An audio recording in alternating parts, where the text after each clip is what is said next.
necesito que en esta parte que vamos a hacer, sobre todo hoy día, las contracciones, ¿sí? Por el tiempo, y luego continuaremos la próxima con las expansiones y demás de generalidades.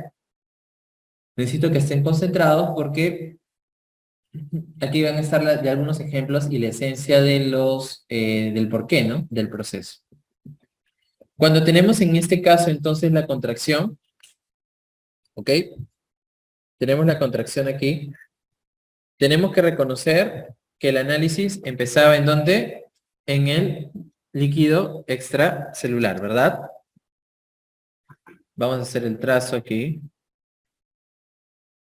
Ya no vamos a dividir entre intersticial y intravascular, porque ya eso lo entendemos, pero sí reconocer el EC con el IC es importante. Entonces, en este análisis de los esquemas, porque existen 6 escenarios, existen 6 gráficos, existen 6 esquemas. La mayoría se los memoriza en realidad, y espero que ustedes no, si lo entienden, porque al final esto es bastante una secuencia lógica nada más. Para eso es algo que ya de tanto enseñarlo lo hago de esta forma y a los chicos les ayuda mucho. Lo voy a explicar como una serie de pasos. En los libros no está así, pero luego ustedes lo pueden complementar porque les va a ayudar si lo están entendiendo. Si nosotros tenemos aquí la relación de la contracción, ¿dónde voy a empezar a hacer mis dibujos de análisis? En el EC, ¿verdad? Eso nos ha quedado claro.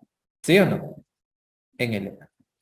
Entonces vamos a empezar a hacer el dibujo. Cuando nosotros valoramos este esquemita, habíamos visto el EC y el IC, pero algo que no les había mencionado todavía es que la horizontal hace referencia al volumen, ¿ok? Y la vertical hace referencia a la osmolaridad, ¿ok? Primer concepto. Segundo concepto que tienes que acordarte aquí es que tanto el volumen como la osmolaridad van a cambiar. Por una parte pueden incrementarse o por otra parte puede disminuir. Hay dos opciones. O se incrementa o se disminuye.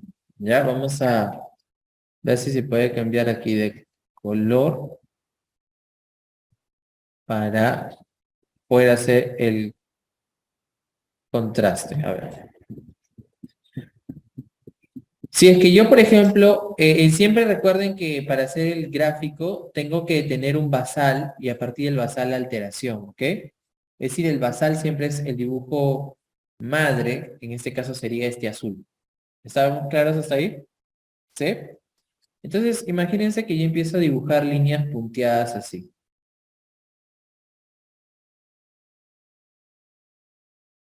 ¿Qué te está dando a entender si yo hago estas líneas punteadas? Y ahora el dibujo si lo empiezo a pintar hasta acá. ¿Qué información te está dando? ¿Que el gráfico nuevo está hasta este nivel o es menor? Es menor, ¿verdad? Es menor. Ok. Y si yo hubiera dibujado las líneas punteadas por afuera, ¿qué data te estaría brindando eso? Que el volumen ha aumentado, ¿no? Entonces, si se va por fuera del rectángulo, será un aumento de volumen. ¿Será compatible con este escenario de contracción? No, será más bien una expansión. En cambio, si está por dentro del rectángulo, va a ser una contracción. ¿Hasta ahí estamos claros? Muy bien. Vamos a borrar esto entonces. Y ahora vamos a volver. Lo primero que siempre vas a analizar entonces, estimados amigos, cuando empiecen a analizar la relación del medio interno, va a ser si estás frente a un escenario de contracción o expansión. Es lo primero que tienes que ver cuando analizas un caso. ¿Cómo sé si es contracción o expansión? No es nada del otro mundo, o el mismo caso te lo dice, es decir, te dice, y el paciente tuvo una contracción. Entonces, ya pues, te lo está diciendo, ¿no?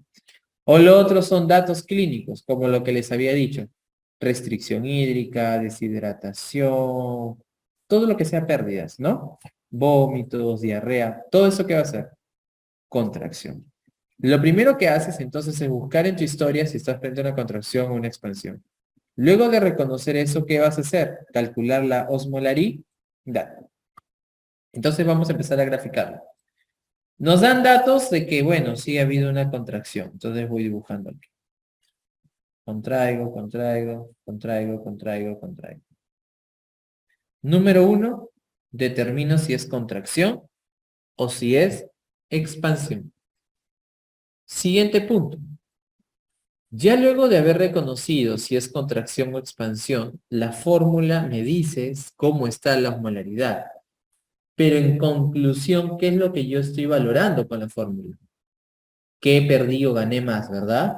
Si gané, en ese caso perdí más soluto o perdí más solvente. Vamos a imaginar que la osmolaridad te salió 320. ¿Qué perdí más?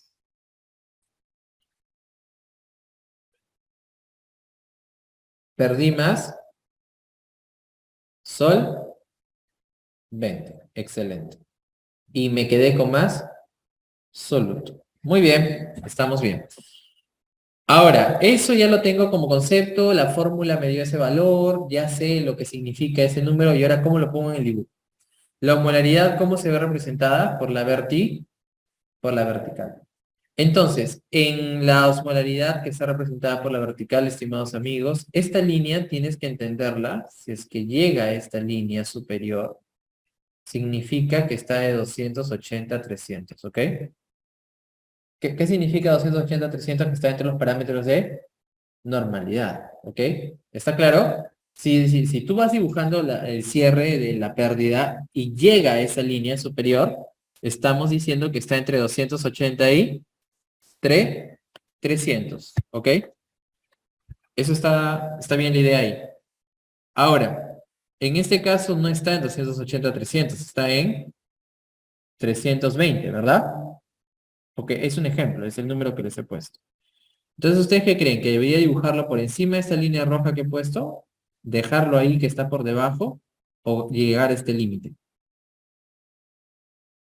Por ejemplo, si lo pongo hasta aquí, ¿está bien?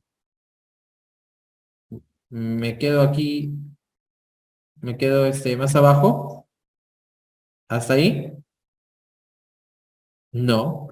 Más bien lo que tengo que hacer es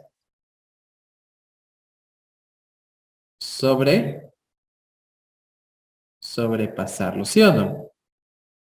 Entonces, ¿qué es lo que estoy poniendo aquí? Yo estoy con esta primera líneas punteadas, estoy graficando que ha habido una pérdida de volumen, ¿sí o no? Porque está por dentro del rectángulo. La segunda parte de las líneas punteadas han salido por encima de la línea superior, porque la línea superior representaba de 280 a 300, pero ahora está por encima. Entonces, ¿qué es lo que me está diciendo esto? De que la osmolaridad está incrementada. ¿Ok? ¿Está bien? Si yo lo hubiera dejado hasta este punto, ¿qué sería? Isosmolar, ¿verdad? Y si yo no hubiera ascendido y me hubiera quedado en la parte inferior, sería hiposmolar. Muy bien. Entonces, hasta ahí tengo la primera parte del esquema. ¿Ok? Luego de ahí, tercer paso. Cuando un medio es hiper versus otro que... ¿Cómo está el IC hasta ahora en el dibujo que estoy haciendo? ¿Cómo lo ven? Tal cual, ¿no? No ha pasado nada.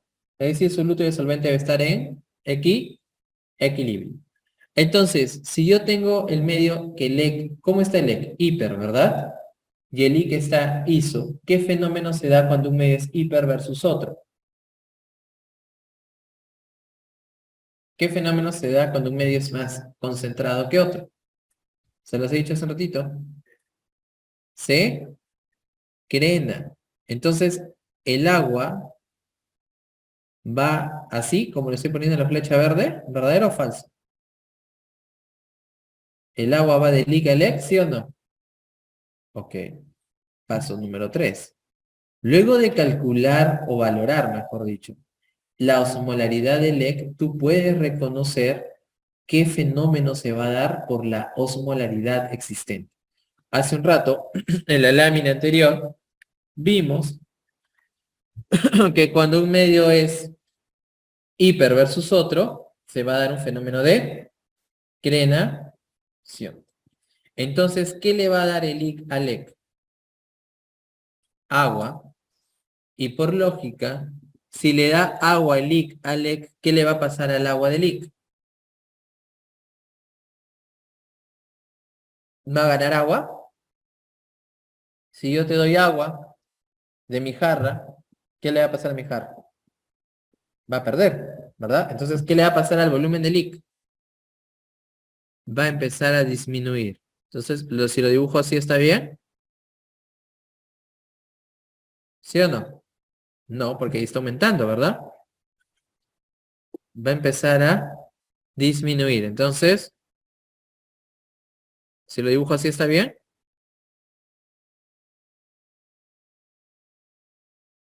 Claro, así.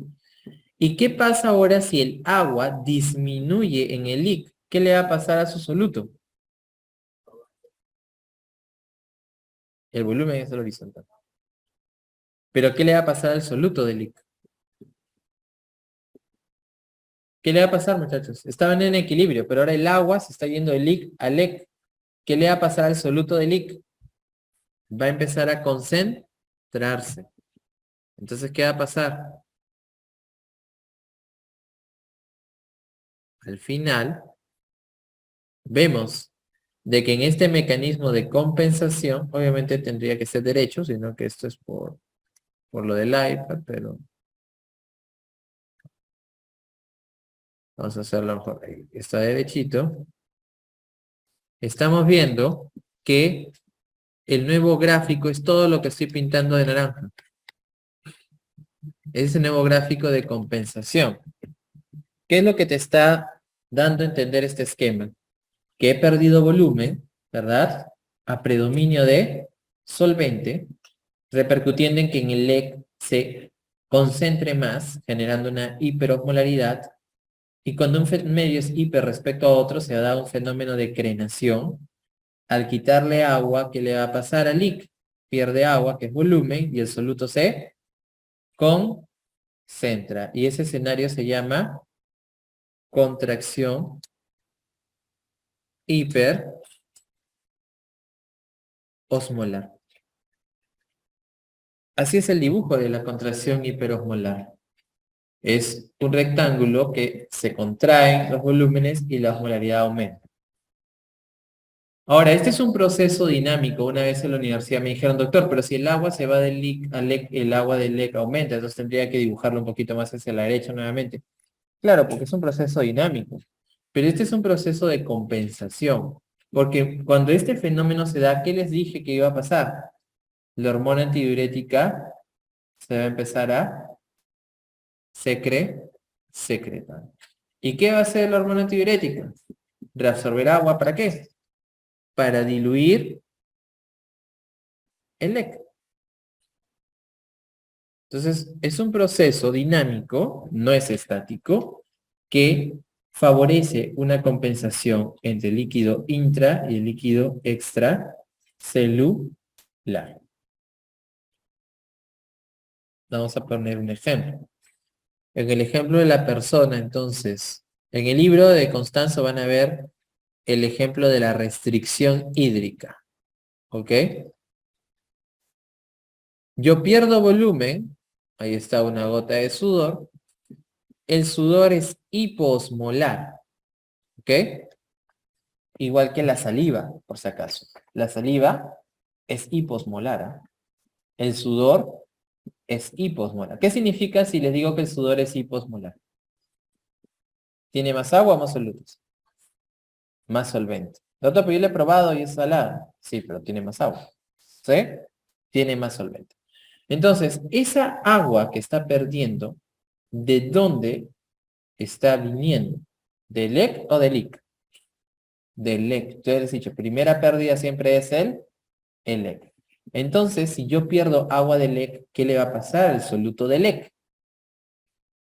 Si yo pierdo agua del LEC, ¿qué le va a pasar al soluto del LEC?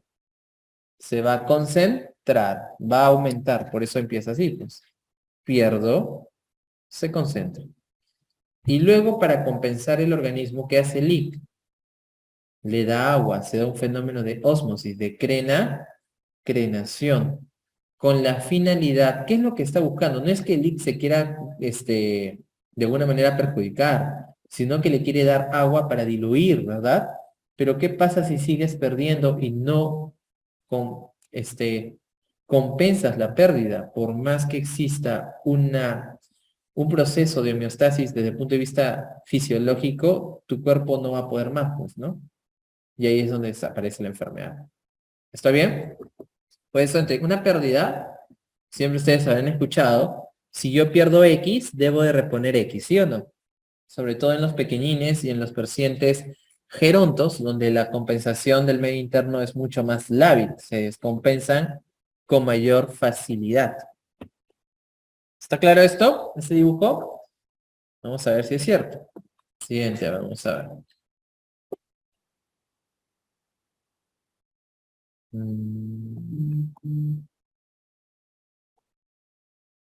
Se bloqueó la máquina. A ver, está pasando el dibujo entonces.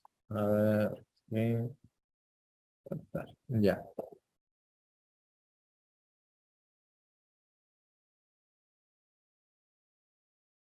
¿Se ve la pantalla? Sí, ¿no? Ya. Bueno, ahí está, ¿no? Ya. Entonces, la contracción hiperosmolar es la que hemos estado valorando.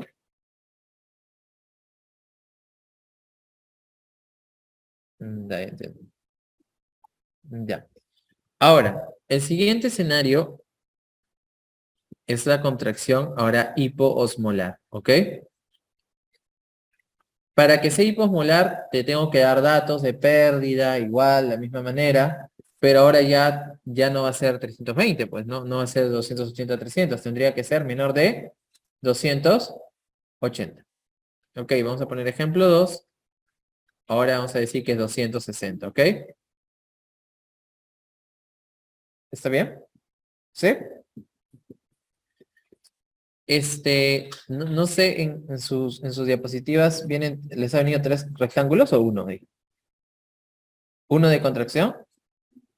Ya tienen que dibujar 2 más, por favor, ¿sí? Dibujen ahí 2 más, porque son 3. No pueden dibujar encima del otro, si no ahí se hace una mazamorra, ¿sí? Tienen que dibujar otro rectángulo más ahí, por favor, para analizar el siguiente, ¿sí? Dibujen el rectángulo y ahora vamos a empezar a hacer el mismo análisis. Tengo una pérdida, al tener la pérdida, sabemos que 260. ¿Qué perdí más ahora? ¿Solvente? Soluto. Ahora perdí más soluto, ¿ok? No lo memorice, ¿eh? 260 te está indicando que hay más agua, ¿sí o no? Entonces, si hay más agua es porque perdí más soluto, ¿sí? ¿Está bien? Todavía veo que están pensándola, pero no. Tienen que, más tarde, hoy día mismo tienen que revisar esto, ¿ah? Si no, se van a olvidar. Perdí más soluto, entonces hay más solvente. Muy bien, excelente. Vamos a volver a poner la línea divisoria aquí de extra con intra. Voy a cambiar de color nuevamente a naranja y ahora vamos a hacer. Si hago esto, ¿estamos bien? ¿Estoy dibujando contracción?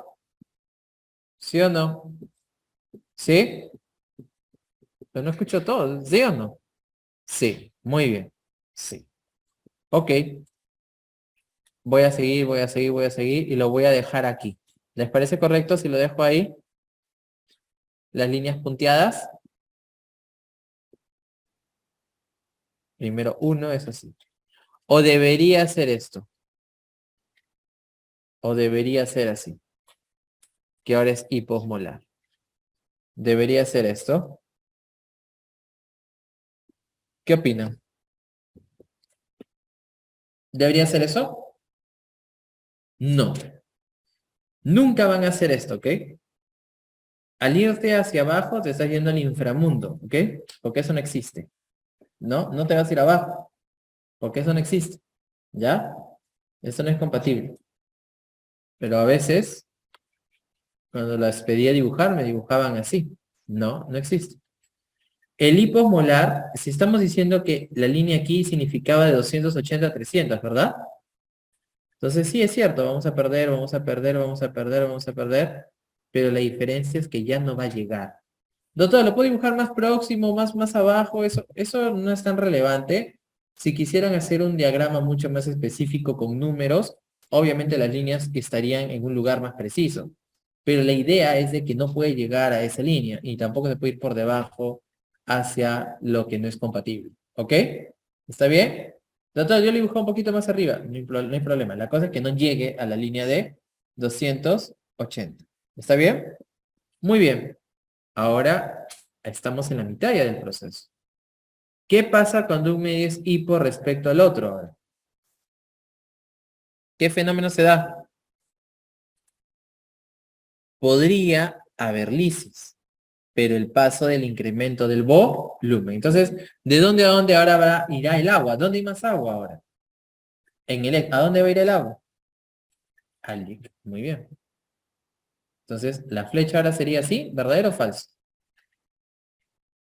El proceso de ósmosis, la flecha está bien así. El cursor de la dirección de la flecha está correcto. ¿Hacia dónde le he puesto? ¿Hacia el líquido?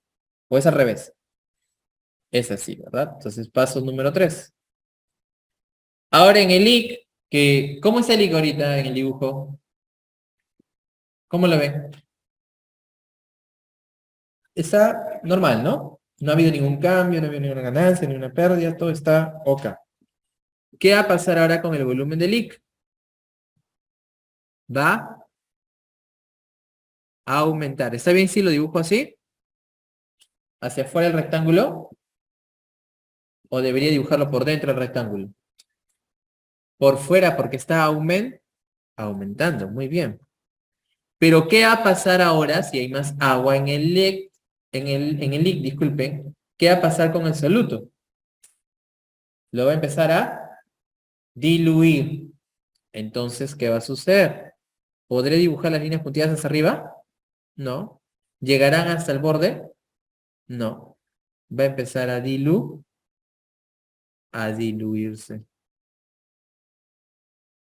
Y quedará de esta manera, el nuevo gráfico. Si se están dando cuenta y son observadores con el gráfico anterior, llegan a compensarse y generar un nuevo equilibrio, ¿sí o no? Obviamente en el libro, ustedes lo van a ver ya dibujado todo completamente, todas las líneas punteadas lo van a ver dibujadas de golpe, pero en el proceso de enseñanza, justamente, y en la experiencia que tengo, el haber explicado esto por pasos es mucho más fácil de poder entender y luego asociar. Y espero que con ustedes se esté generando el mismo resultado. Porque es diferente que yo te dibuje todo el gráfico y tú digas, bueno, ¿por qué las líneas punteadas están ahí? No sé, pero ahí están, ¿no? No, pero la idea es que tú las entiendas, porque si te das dando cuenta, es una serie de pasos, ¿no? Primero pierdo uno, el otro quiere compensar, luego va el otro, compensa y compensa. Porque esto no es nada más ni nada menos que compensación. Lo que está buscando aquí es homeostasis o no. Sí, este es homeostasis. Pero doctor, pero no es el mismo gráfico al inicio. Claro que no, porque hay una noxa, estás teniendo un problema, pero en consecuencia se está dando homeostasis nuevamente. ¿Ok? El próximo jueves, miércoles que nos vamos a ver ejemplos de esto para que vean que realmente sí es útil y yo estoy seguro que ustedes van a leer el libro de Constanzo, esta parte, para que también me vengan con sus dudas, ¿no? Y pueda ser más direccionado. Entonces, este es el gráfico de contracción hiposmolar. ¿Estamos bien? Contracción. ¿Ha perdido volumen o ha ganado? Ha perdido, ¿verdad? Ha perdido. Aquí van a ustedes a reconocer escenarios en el cual justamente se pierde y en consecuencia va a existir un problema de compensación. Y el último escenario que vamos a ver hoy día, ¿qué nos falta? Hemos visto hiper, hipo. ¿Qué falta? ISO. ¿Por qué he dejado el ISO al último? Porque es el más fácil de los tres. ¿Ok? Es el más fácil, en realidad. El isosmolar, no sé por qué ya no quiere borrar esto, pero bueno. El isosmolar ahora, ya imaginemos que sacaste con la fórmula y te salió 290. ¿Es iso o no? Sí. Ahora, igual es contracción, pierdo, pierdo, pierdo, pierdo, pierdo, pierdo, pierdo, pierdo y llego aquí. ¿Sí o no? ¿O está mal dibujado hasta ahí? Está bien. Ahora, el EC es ISO. ¿Y el IC cómo es? ISO. ¿Hay algún paso de volumen de algo? Y ahí terminó el gráfico. Por eso es que cuando nosotros administramos suero fisiológico, mira, no va a suceder esos cambios de LEC y LIC y llega a ser más seguro para nosotros. Si no, imagínate lo que podría pasar. Siempre y cuando depende del tipo de pérdida que estás teniendo y la osmolaridad que existe. ¿Está bien? Ahí terminó. Primero pierdes volumen, tienes datos de una diarrea, que muchas veces es isosmótica, calculas la osmolaridad, te sale 290, dibujas, contracción, isosmolar. Ahora, ¿qué es lo que habíamos dicho? Si un medio es iso, aquí le pongo A, y este es iso, porque no le había pasado nada, no hay paso de volumen ni de un lugar ni del otro. Entonces se mantiene el gráfico del IC como está. No le cede nada ni recibe nada. ¿Por qué? Porque el LEC es iso, osmolar. Es por eso que, si recordamos esta laminita de aquí,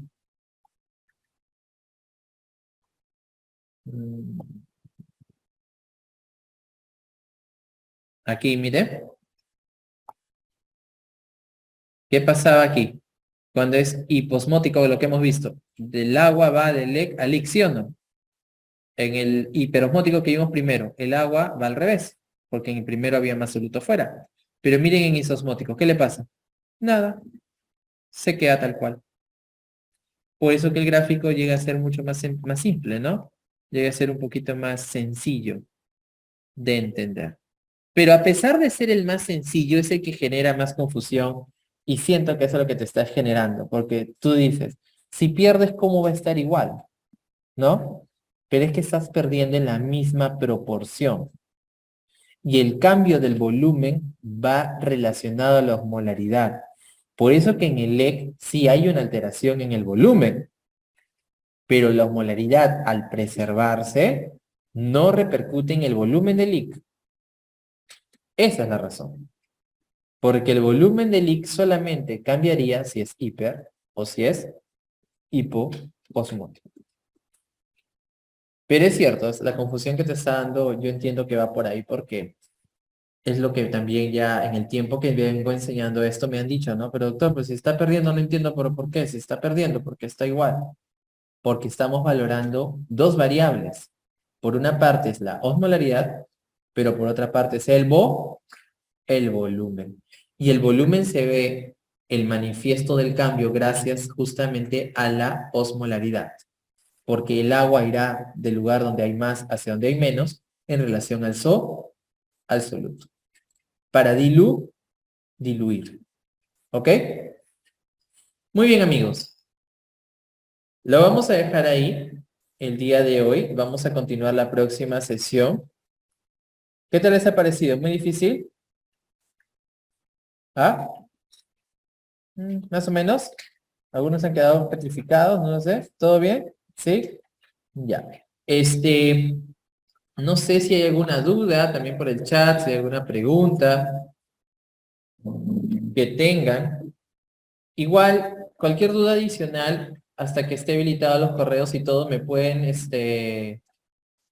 por la red social también lo que van leyendo, escribir que es @hubsmedicaldoctor, ¿sí? No sé si ya lo tienen, si no lo tienen, ahí me pueden escribir. Hubs medical doctor, ¿ok? Y lo que van leyendo con confianza, me van escribiendo y con gusto para servirles, ¿ok? ¿Sí? A ver, antes que se vayan, aquí los ejemplos de contracción los vamos a ver la próxima para no estresarlos, pero sí vamos a ver porque ahí está justamente la relación de la insuficiencia suprarrenal, ¿no? El volumen es constante. ¿En cuál? En la contracción isosmolar el volumen es constante, sí. ¿Sí? En el isosmolar el volumen se mantiene. Sí, es correcto. Lo que estábamos explicando ahorita, ¿no? El volumen en el isosmolar se mantiene constante. El volumen sí. En el IC, ¿no? En el IC. Porque en el EC igual ha perdido. Y la osmolaridad sí se mantiene iso en cada uno. ¿Ok?